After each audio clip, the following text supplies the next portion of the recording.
മനോഹരമായ കാഴ്ചകൾ തേടിയുള്ള യാത്രയിൽ ഞാൻ പകർത്തിയ ഒരു വീഡിയോ ആണ് കേട്ടോ നിങ്ങളെ ഇന്ന് കാണിക്കാൻ പോകുന്നത്.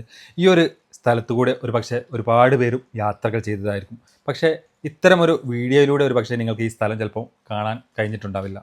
ഈ വീഡിയോ മുഴുവനായി കാണുക, ഈ സ്ഥലം മനസ്സിലാക്കുക. ഈ സ്ഥലത്തുകൂടെ യാത്ര ചെയ്ത പോലെ തന്നെ ഒരു ഫീലിങ്സ് ഒരു പക്ഷേ നിങ്ങൾക്ക് കിട്ടും. ഇനി ഇതിലൂടെ യാത്ര തീരെ ചെയ്യാത്തവരാണെങ്കിൽ, ഒരു തവണയെങ്കിലും യാത്ര ഇഷ്ടപ്പെടുന്നവരാണെങ്കിൽ നിങ്ങളൊന്ന് പോയി നോക്കുക. കേരളത്തിൻ്റെ അയൽ സംസ്ഥാനമായ തമിഴ്നാട്ടിലെ നീലഗിരി ജില്ലയിലെ കല്ലട്ടി ചുരത്തെക്കുറിച്ചാണ് കേട്ടോ ഞാൻ പറയുന്നത്. കല്ലട്ടി ചുരം എന്നുള്ളത് പലരും കേട്ട ഒരു വാക്ക് തന്നെയായിരിക്കും. ഇപ്പോൾ ഒരുപാട് ആളുകൾ ഇതുപോലെ യാത്രകൾ ചെയ്യാൻ ഇഷ്ടപ്പെടുന്നവരാണ്.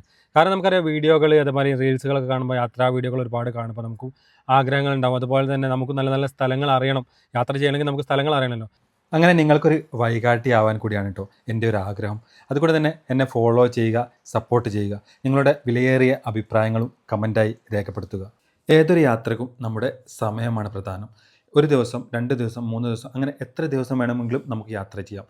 നമ്മുടെ സമയത്തിനനുസരിച്ച് ക്രമീകരിച്ചിട്ട് വേണം യാത്ര ചെയ്യാൻ. ഈ ഒരു യാത്രയിലേക്ക് നമുക്ക് ഒന്നുകിൽ നാടുകാണി ചുരം വഴി അങ്ങനെ യാത്ര ചെയ്യാം, അതല്ലെങ്കിൽ വയനാട്ടിലൂടെയാണ് എനിക്ക് തോന്നുന്നത് ഏറ്റവും നല്ലൊരു യാത്രയാവുക. മുത്തങ്ങ വഴി, മുത്തങ്ങയുടെ മനോഹരമായ കാടുകളിലെ കാഴ്ചകളെല്ലാം ആസ്വദിച്ചുകൊണ്ട് നേരെ നമുക്ക് ഗുണ്ടിൽപേട്ട് എത്താം. ഗുണ്ടിൽപേട്ടിൽ നിന്ന് നമുക്ക് ഊട്ടി റോഡ് പിടിച്ച് കഴിഞ്ഞിട്ടുണ്ടെങ്കിൽ കുറച്ചങ്ങ് മുൻപോട്ട് പോയിട്ടുണ്ടെങ്കിൽ ഒരു 5 കിലോമീറ്റർ 10 കിലോമീറ്ററിൻ്റെ ഉള്ളിലേക്ക് നിങ്ങൾക്ക് ഗോപാൽസ്വാമി പേട്ടിൻ്റെ ഒരു ബോർഡ് കാണാം വലത്തെ വശത്ത്. ആ വഴിക്കൊരു യാത്ര ചെയ്തിട്ടുണ്ടെങ്കിൽ നിങ്ങളൊരു പക്ഷേ ഒരു പ്രാവശ്യം പോലെങ്കിലും അവിടെ യാത്ര ചെയ്യാത്തവരാണെങ്കിൽ തീർച്ചയായിട്ടും പോവുക. നല്ല മനോഹരമായ റോഡുകൾ, അതുപോലെ തന്നെ മനോഹരമായ കാഴ്ചകൾ നിങ്ങൾക്കവിടെ കാണാൻ സാധിക്കും. അതുപോലെ തന്നെ ഗോപാലസ്വാമി പേട്ടിലേക്ക് കയറി കഴിഞ്ഞിട്ടുണ്ടെങ്കിൽ അവിടെ ബസ്സുണ്ട് കയറാനുള്ള. അതിൽ നിന്ന് ടിക്കറ്റ് എടുത്ത് നിങ്ങൾക്ക് മുകളിലേക്ക് കയറാവുന്നതാണ്. കയറുന്ന വഴികളും അതുപോലെ തന്നെ ഗോപാലസ്വാമി പേട്ടിലേക്ക് ഇറങ്ങി വരുന്ന വഴികളും എല്ലാം തന്നെ വളരെ മനോഹരമായ കാഴ്ചയാണ് നിങ്ങൾക്ക് കിട്ടുക. അത് കഴിഞ്ഞ് നിങ്ങൾക്ക് ഊട്ടി റോഡിലേക്ക് പോയിട്ട് ബന്ദിപ്പൂർ ഫോറസ്റ്റിലേക്ക് കിടക്കാം. ബന്ദിപ്പൂർ ഫോറസ്റ്റിലേക്ക് കിടക്കുമ്പോൾ തന്നെ നമുക്ക് ഒരുപാട് മനോഹരമായ കാഴ്ചകൾ കാണാൻ പറ്റും. അതുപോലെ തന്നെ മൃഗങ്ങളെയൊക്കെ തന്നെ കാണാൻ പറ്റും. അങ്ങനെ ആ യാത്ര മുൻപോട്ട് പോയി കഴിഞ്ഞിട്ടുണ്ടെങ്കിൽ കാട്ടിലൂടെയുള്ള മനോഹരമായ യാത്ര, അത് കാട് നമുക്ക് 2 കാടുകൾ അവിടെ കിട്ടി. ഒന്ന് നമുക്ക് മുത്തങ്ങ കാട് കിട്ടി, രണ്ടാമതാണ് ഈ ബന്ദിപ്പൂർ കാട് കിട്ടി. കാടുകൾ ഇഷ്ടപ്പെടുന്നവർക്ക് തീർച്ചയായും നിങ്ങൾക്ക് ഈ ഒരു യാത്ര വളരെ മനോഹരമായിരിക്കും. അതുകൊണ്ടാണ് ഞാൻ ഇങ്ങനെ സെലക്ട് ചെയ്യാൻ കാരണം. ഇങ്ങനെ പോയി കഴിഞ്ഞിട്ടുണ്ടെങ്കിൽ നിങ്ങൾക്ക് ഒരു പക്ഷേ നിങ്ങൾക്കൊന്നുകൂടി ഉൾക്കാട്ടിലൂടെ കയറി യാത്ര ചെയ്യണമെന്നുണ്ടെങ്കിൽ അവിടെ നിങ്ങൾക്ക് ഒരു ട്രക്കിങ് സ്പോട്ടൊക്കെ ഉണ്ട്. അവിടെ നിന്ന് നിങ്ങൾക്ക് ട്രക്ക് ചെയ്യണമെങ്കിൽ ട്രക്ക് ചെയ്തിട്ട് ഉൾഭാഗത്തൊക്കെ മധ്യവരെ മുത്തങ്ങ പോലെ കയറിയിട്ടൊക്കെ വരാം. പക്ഷേ അതിൻ്റെ ഒരു ആവശ്യം അവിടെ വരുന്നില്ല. കാരണം ഇത്രയും നമുക്ക് കാടുകൾ കിട്ടുന്നുണ്ട്. അപ്പോൾ ആ കാട്ടിലൂടെ യാത്ര ചെയ്യുമ്പോൾ തന്നെ നമുക്ക് മൃഗങ്ങളെയൊക്കെ തന്നെ കാണാൻ പറ്റും. അങ്ങനെ നിങ്ങൾ നേരെ തെപ്പേക്കാടെത്തുന്നു. തെപ്പേക്കാട് നിന്ന് നമുക്ക് മസനഗുഡി വഴിയാണ് ഇവിടേക്ക് യാത്ര ചെയ്യുക. മസനഗുഡി വഴി ഊട്ടിയിലേക്ക് ഒരു യാത്ര എന്നുള്ളത് നമുക്ക് മുന്നേ ഒക്കെ കേട്ടതാണ്. 2024 ഏകദേശം എനിക്ക് തോന്നുന്നു ഒരുപാട് ആളുകൾ യാത്ര ചെയ്തൊരു റൂട്ട് കൂടിയാണിത്. ഈ തെപ്പേക്കാടിലേക്ക് നമുക്ക് ഒരു പക്ഷേ നിങ്ങൾക്ക് ഇത്രത്തോളം യാത്ര ഒന്നും ഇഷ്ടമാവുന്നില്ല എന്നെങ്കിൽ, ഇത്രത്തോളം യാത്ര ഒന്നും ചെയ്യേണ്ടെന്നുണ്ടെങ്കിൽ നാടുകാണി ചുരം വഴി തെപ്പേക്കാടിലേക്ക് എത്താവുന്നതാണ്. എന്നിട്ട് നേരെ മസനഗുഡിക്ക് പിടിക്കാവുന്നതാണ്. മസനഗുഡിയിലേക്ക് പോകുന്ന വഴികളും നല്ല മനോഹരമാണ്. നിങ്ങളൊക്കെ കണ്ടു കാണും. അതിൽ യാത്ര ചെയ്യുന്ന മസനഗുഡിയിൽ നിന്ന് നമുക്ക് മസനഗുഡി എത്തിക്കഴിഞ്ഞാൽ അവിടെ ട്രക്കിംഗ് സ്പോട്ടുകളുണ്ട്. മസനഗുഡിയൊക്കെ നമുക്ക് താമസിക്കാൻ പറ്റിയൊരു സൈലൻറ്റ് ഏരിയ കൂടിയാണ് കേട്ടോ. അതുപോലെ തന്നെ അവിടെ ട്രക്കിംഗ് ആണ് മെയിനായിട്ട്. ട്രക്കിങ്ങിലൂടെ നമുക്ക് കാണാൻ പറ്റിയ സ്പോട്ടുകളാണ് അവിടെ ഉള്ളതും. ഇനി നിങ്ങളെ വാഹനത്തിൽ, അതുപോലെ ബൈക്കിലാണെങ്കിലും കാറിലാണെങ്കിലും ഒക്കെ തന്നെ അവിടെ ഒരുപാട് ഗ്രാമപ്രദേശങ്ങളുണ്ട്.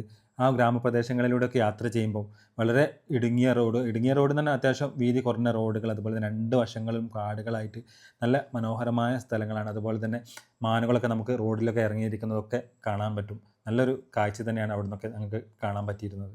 36 എയർപിൻ വളവുകളുള്ള ഒരു ചുരമാണ് കല്ലട്ടി ചുരം. കല്ലട്ടി ചുരത്തിൻ്റെ ഏകദേശം സ്ഥലങ്ങളെല്ലാം നാം കവർ ചെയ്തൊരു മനോഹരമായ ഭംഗിയുള്ള സ്ഥലങ്ങളെല്ലാം തന്നെ ഞാൻ കവർ ചെയ്തിട്ടാണ് കേട്ടോ നിങ്ങൾ കാണിക്കുന്നത്. കാരണം കല്ലട്ടി ചുരം മാത്രമാണ് ഇത് ഞാൻ ഫോക്കസ് ചെയ്തിട്ടുള്ളത്. അത് കാണുക, അതുകൂടെ ഈ കാര്യങ്ങളെല്ലാം തന്നെ നിങ്ങൾക്ക് പറഞ്ഞു തരിക എന്നുള്ളതാണ്. അപ്പോൾ നിങ്ങൾ കല്ലട്ടി ചുരം വഴി കയറി വരുമ്പോൾ ഇതാണില്ലേ, ഇത്രയും റിസ്ക് ഉള്ള ഒരു ചുരം കൂടിയാണ് ഇത് കേട്ടോ. അതുകൊണ്ട് തന്നെ ശ്രദ്ധിച്ചിട്ട്, എന്നാൽ പേടിക്കാൻ മാത്രമൊന്നും ഉണ്ട് എന്ന് എനിക്ക് തോന്നുന്നില്ല. ഞാൻ ഒരുപാട് പ്രാവശ്യം യാത്ര ചെയ്ത ഒരു റൂട്ടാണിത്.